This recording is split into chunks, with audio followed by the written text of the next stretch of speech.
we turn to Unreal Engine.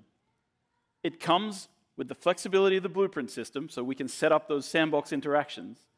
It provides a world-leading renderer for amazing visuals, and thanks to Nanite, we can use high-poly models at all distances, making the landscape something truly epic to behold. To build our world, we use Houdini with Unreal to generate landscapes with a non-destructive workflow that allows our level designers to sculpt and regenerate without causing issues. And for Dune, we knew that our sand had to be world-class.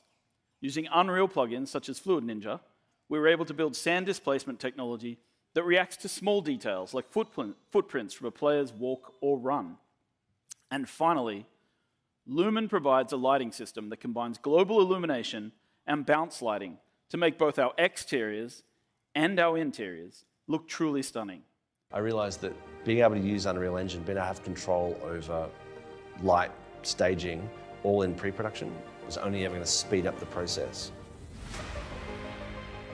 A large part of what we used Unreal for was to pre-plan the shots that we were trying to achieve, so that we were able to then put metahuman characters into the location to pre-plan when the shadow was going to reveal them, when the shadow was going to be off them.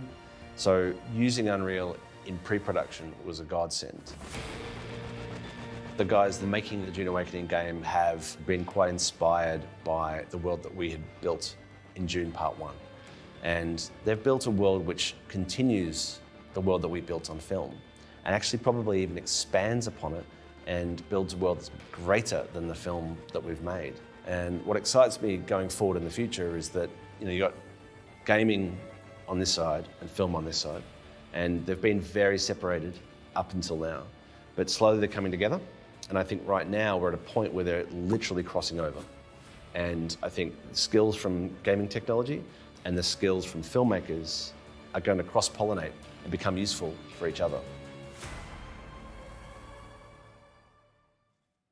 So, from book to film to game, we needed to take the leap from authored story to player-driven sandbox and create the possibility spaces for our world. We needed to build a world of discovery, exploration, and survival.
Arrakis is a test, is what the Fremen say.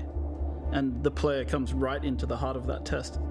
Dune Awakening is a survival game at the base level. And it begins like a traditional survival game, you know, like you're looking for water, you're looking for shelter.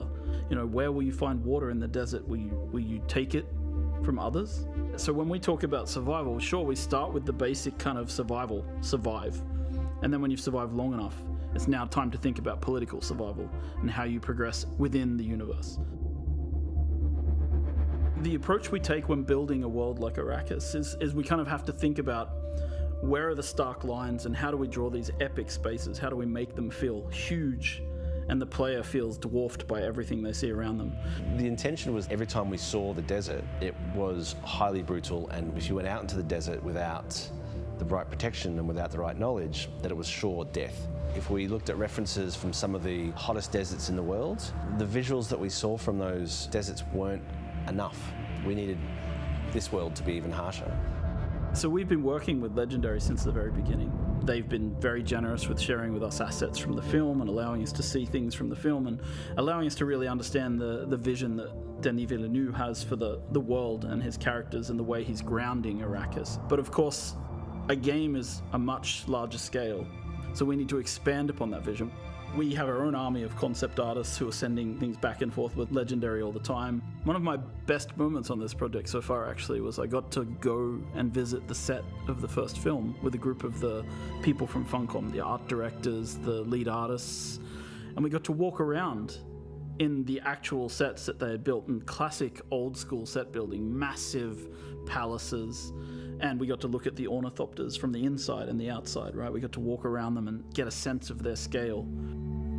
Well, I think what they had done really well is they'd been quite inspired by the world that we had built in Dune Part 1. Now, on a film, you're sort of led on a journey by the director and by the script, whereas in a game, you have the opportunity to sort of create your own narrative and create your own journey.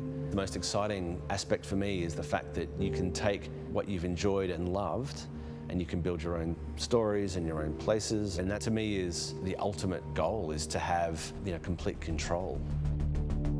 Using Unreal 5 to create a game is obviously one of the better choices. Unreal 5 gives us flexibility through the blueprinting system.